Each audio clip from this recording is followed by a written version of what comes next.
Dan kalau sudah begini pasti siap-siap ke bawah pasti.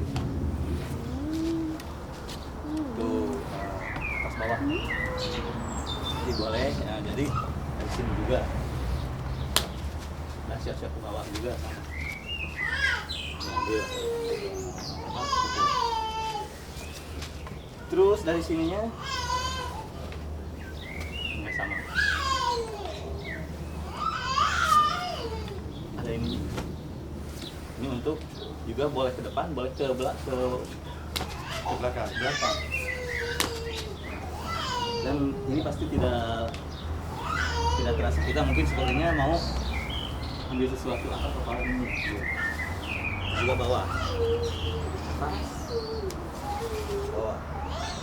Dan biasanya kalau sudah bawah ini bisa nempel dan diambil.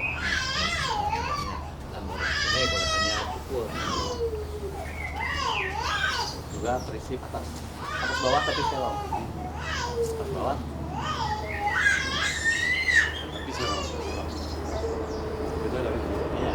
Karena kalau begini berarti jurusannya lurus ya, ini lurus ya.